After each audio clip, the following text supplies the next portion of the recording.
Para entendermos sobre a calibração de um audiômetro, é preciso primeiramente conhecer o equipamento. O audiômetro é uma máquina utilizada para testar a acuidade auditiva, ou seja, avalia a sensibilidade e percepção da audição aos sons e ruídos. O audiômetro ele pode ser utilizado para transmitir tons puros ou a fala para o fone de ouvido do sujeito que está sendo testado em frequências e intensidades variadas, a fim de, através das respostas, produzir um audiograma de sensibilidade de limiar auditivo ou de perfil de compreensão de fala. Os profissionais habilitados para realizar o exame audiométrico são o fonoaudiólogo e o otorrinolaringologista, conforme a legislação e resoluções dos respectivos conselhos federais profissionais. Agora que entendemos a funcionalidade de um audiômetro, se faz necessário controlar características como frequência, intensidade e tempo. Medições essas que fazem parte do processo de calibração de um audiômetro.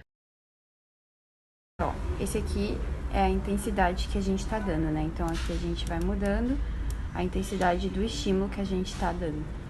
Aí aqui a gente usa o warble, que é o tipo de estímulo, e aqui a gente tem a frequência. Então a gente testa as frequências de 250, 500, 1000, 2000, 3000, 4000, 6000 e 8000.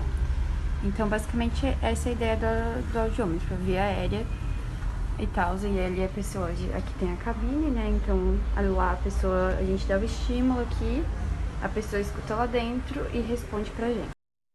Para nós entendermos o processo de calibração do audiômetro, a gente vai precisar primeiro recapitular algumas questões trabalhadas em aula, já que algumas grandezas como frequência, pressão sonora, níveis de pressão sonora, tom puro e distorção harmônica são fundamentais para a audiometria e, consequentemente, para a calibração do audiômetro. Como a gente aprendeu em aula, o som é uma onda mecânica, ou seja, ela precisa de um meio material para se propagar. O som normalmente é uma onda longitudinal, ou seja, a oscilação ocorre paralelamente à onda de propagação. Para a onda percorrer uma certa distância, o meio sofre uma série de compressões e expansões ao longo da direção da propagação. Quando ela sofre uma compressão, a pressão aumenta. A gente percebe isso quando a gente junta as palmas das mãos e percebemos uma certa pressão aqui. Quando elas se afastam, ela diminui. Isso ocorre por causa da pressão causada pelas moléculas. Essas variações de pressão no meio, quando alcançam o ouvido humano, dependendo da pressão e da frequência, são captadas pelo sistema auditivo e nos dão uma sensação de som. É importante que a gente diga que nem todo som causa essa sensação auditiva. A pressão sonora mais baixa que a gente consegue escutar como ser humano é chamada de limiar da audição, enquanto a mais alta que a gente pode suportar é o chamado limiar da dor. A frequência é o número de oscilações que ocorrem em um segundo, sendo expressada em hertz. Quanto maior essa frequência, mais agudo é o som, e quanto menor, mais grave é o som. O nosso ouvido, o ouvido humano, consegue distinguir frequências na faixa de 20 até 20.000 Hz em amplitude de 0 a 140 dB. O tom puro, como falado anteriormente, é utilizado no exame tonal. Ele é um som de uma só frequência, ou seja, é uma onda senoidal. Porém, podem haver distorções nesse som, aumentando a quantidade de frequências. A distorção harmônica são deformações na forma da onda senoidal na frequência fundamental. Na audiometria, a distorção harmônica pode ser exemplificada por conta da utilização de fones de ouvido e de caixas de som que estão localizadas dentro da cabine acústica. Esses equipamentos possuem um alto-falante que é composto por peças. Uma dessas peças é o cone, que ele possui material maleável, podendo ser comparado com uma membrana. Então, aqui temos uma folha de papel, que é um material, querendo ou não, maleável. E esse cone ele vai se movimentar para frente e para trás por causa de outra peça, chamada de bobina. Então, conforme a bobina vai se movimentando, o cone automaticamente se move também. Porém, o tom puro ele é composto por uma única frequência por ser uma onda senoidal.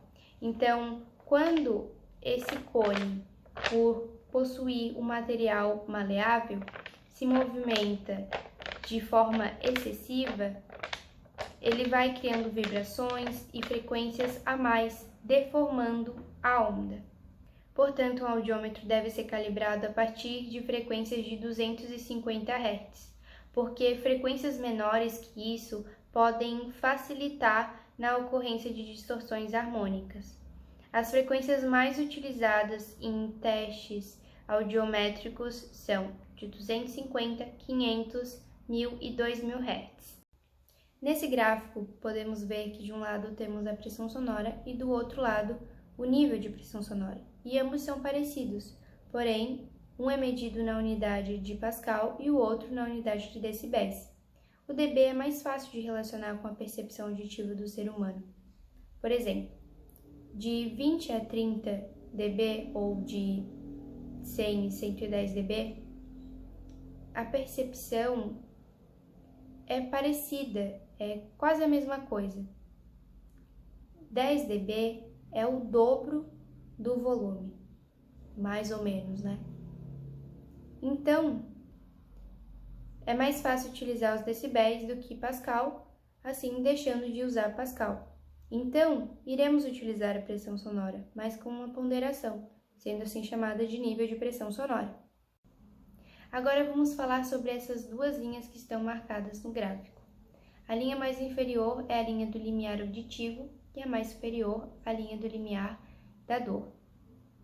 Como podemos ver, a linha do limiar auditivo vai ser diferente para diferentes frequências. Se pegarmos uma frequência de 100 Hz e uma de 1000 Hz e compararmos, a gente pode ver que a pressão na frequência menor vai ser muito maior do que na de 1000 Hz, que é uma frequência maior. Porque o nível de pressão sonora para excitar o ouvido ou para proporcionar a percepção auditiva é muito maior em frequências menores. Sendo assim, a nossa orelha é mais sensível para determinadas frequências e é isso que é representado nessa curva.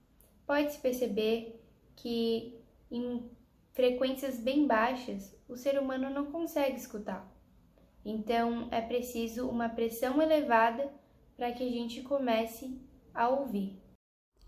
Vamos imaginar agora uma avaliação audiológica. Digamos que meu paciente seja analisado nas frequências de 250 Hz, 1000 Hz e 2000 Hz, que são frequências comuns em audiologia. Aqui nesse gráfico podemos perceber, por exemplo, que o pontinho azul está a 30 decibéis acima do limiar, ou seja, o limiar está ali por volta de 10 dB e o pontinho azul por volta de 47 dB. O pontinho verde está a 20 decibéis acima do limiar, ou seja, o limiar está ali por volta de 4 dB e o pontinho verde por volta de 24 dB. Já o pontinho roxo está também 20 decibéis acima do limiar. O limiar está ali por volta de 3 dB e o pontinho por volta de 20 dB. Portanto, um paciente com audição normal vai ter uma audição acima do limiar em um padrão constante. Nesse gráfico, o dB de nível de pressão sonora não deixa tão claro que a audição deve estar constantemente acima do limiar, já que ainda vai ser gerada uma nova curva, facilitando essa análise, já que teremos uma curva referência do limiar abaixo, fazendo ser possível uma comparação. No nosso audiograma, então, podemos representar dessa forma. O limiar da audição em silêncio se transforma em 0 dB de nível auditivo, o que era o dB de nível de pressão sonora. Em curva se transforma em uma reta em 0 dB de nível auditivo, facilitando para que o exame fique mais simples de ser analisado. Portanto, o 0 dB de nível auditivo de cada frequência corresponde a cada pontinho do limiar da audição em silêncio. Esse é um medidor de pressão sonora, que é um aparelho utilizado para fazer medições na área acústica, tanto sonoras quanto vibratórias. Na verdade, esse aparelho sozinho não faz nada. Ele precisa, no processo de calibração, de um ouvido artificial ou de um mastoide artificial.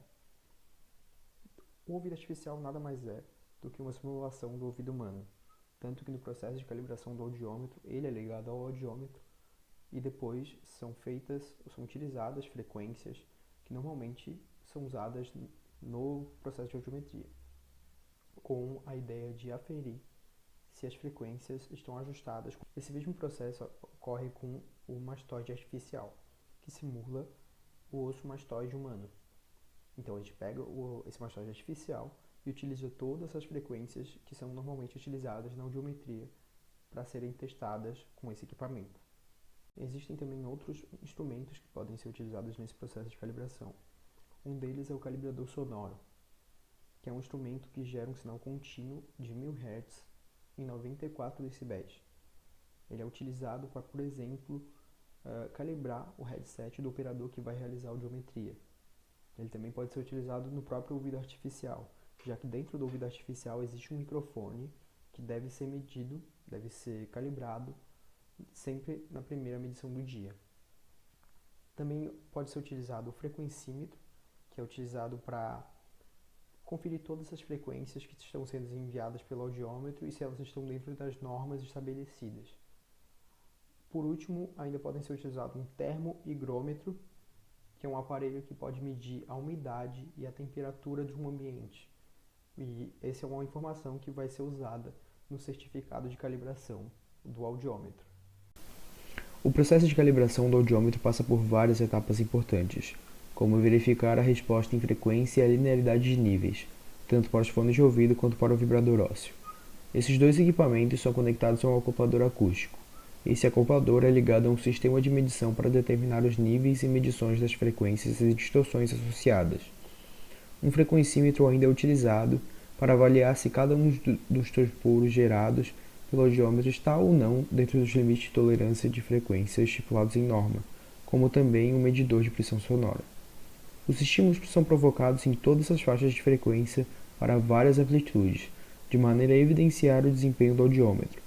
Se a frequência e a pressão sonora não estão compatíveis, é necessária a realização de um ajuste. Mas o que é ajuste? E o que é a própria calibração? Bom, apesar de ambos serem independentes um do outro, eles possuem funções bem distintas. Calibrar é estabelecer uma relação entre valores medidos e padrões, em algumas condições específicas, necessitando de um sistema de medição constituído por uma instrumentação específica.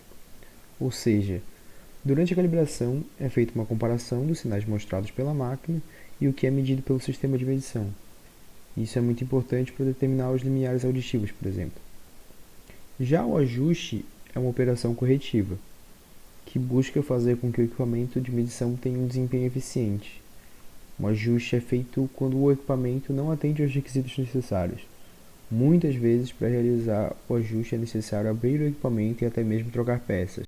Em resumo, a periodicidade da calibração é de suma importância, pois, segundo a Resolução do Conselho Federal de Fonoaudiologia número 553, os audiômetros devem ser calibrados anualmente e, se necessários, ajustados. Porém, se o fonoaudiólogo constatar alterações em seus equipamentos, a calibração e os ajustes devem ser efetuados imediatamente. Essa calibração e os ajustes devem ser efetuados por empresas ou laboratórios acreditados pela Rede Brasileira de Calibrações, ou que tenham seus equipamentos calibrados anualmente no Inmetro. Os responsáveis pela calibração devem seguir a norma internacional ISO 8253-1. Além disso, o certificado de calibração é muito importante também, pois é um documento que prova e valida a calibração do equipamento. Ele também deve atender os requisitos mínimos exigidos na Resolução 553.